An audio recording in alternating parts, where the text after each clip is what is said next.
Hey, good morning, History of Psych peeps. Yeah, it's coming to you with just a couple of things, both related to the peerScholar activity. So the first thing is we're not going to use treble after all. We're not going to do the audio casts now. We will for the final activity, but I've been in contact with the guy from Treble where we've got stuff all sorted out. However, in the entrepreneur space, there's this notion of you build the plane as you fly it, and that's really the notion that you're developing the product on the fly. And basically, he's just not quite ready for us yet. So rather than put pressure on him of having all of us use his platform right now, we're going to give him a few more weeks, and we'll come after him for the final project. For this one, then it will all be just written work. Okay, so rather than producing that audio cast, you will produce just a written piece.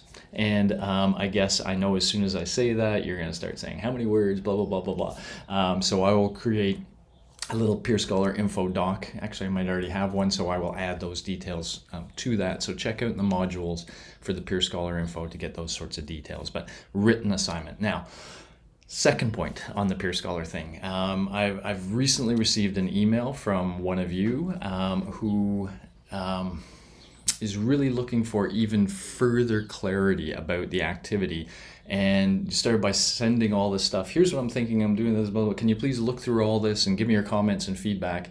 I love the enthusiasm, and I respect the desire for pre-planning and pre-information. There's 120 students in the class, and if I start pre-vetting every activity before you do it, wow, it's going to be tough. So I'm not going to do that. I'm not going to sort of pre-screen things before you submit them, but I will use your queries as opportunities to try to clarify things to the whole class. So the question was really about how do we show our knowledge of these figures? And, I think what I would recommend to you is to put a lot of thought into what I'll call the point of contact. So let me start by thinking of the create phase, which you guys are worrying about now. You have a character, and this character has to speak to something about COVID. And there are all these issues of COVID that have psychological relevance.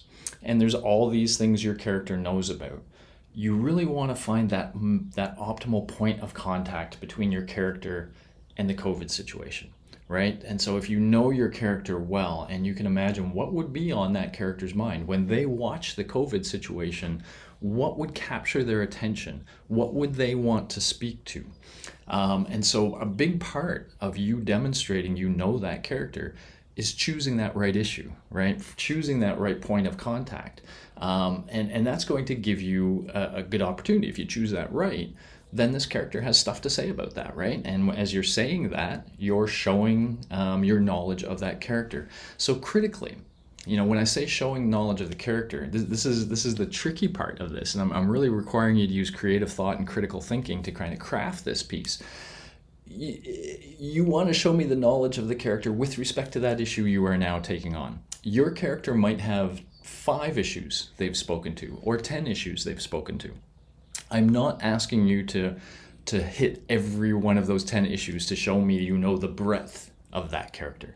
Okay, so you don't have to, do silly things to try to say, oh, and I also know Pavlov did this, and I know Pavlov did that, and I know Pavlov did that. No. Focus on that issue like Pavlov would, and then you just choose that right point of contact as one that allows you to richly show about Pavlov with respect to that issue and his views with respect to that issue.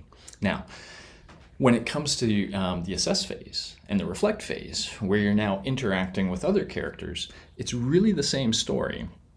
But you're going to have to, for each one, find a point of contact, right?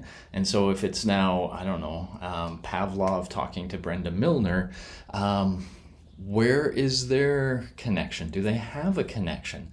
If they don't have a connection, like if you can't see how those two worlds connect, then maybe that's the point of connection. Maybe Pavlov is asking questions. Well, Brenda, in your neuroscientific approach, I would think of it this way. So you could do that. Show your knowledge of Pavlov. I would think of the situation this way that you described, but you've described it that way, and so I have a question from your perspective, or something like that.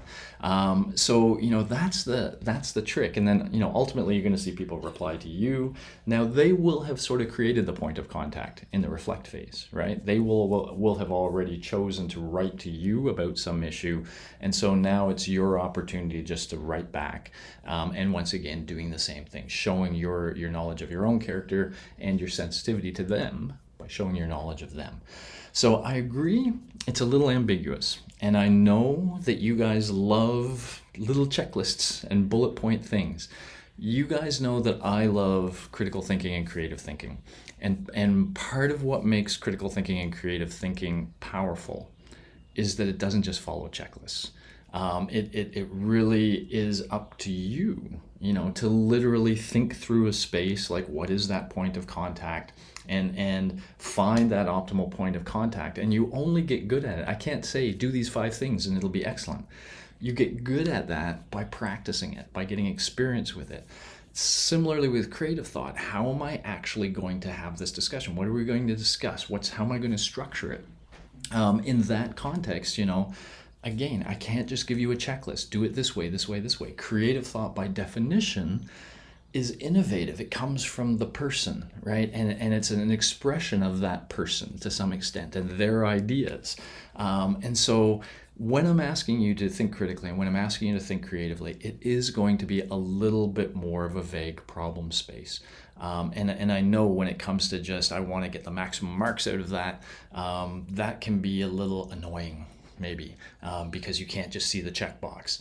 I'm not focused on you guys getting the best mark. I know that sounds horrible. I'm not. I'm focused on you guys winning that interview you really want for the job in the future. The interview where you're going to have to show critical thinking and creative thinking.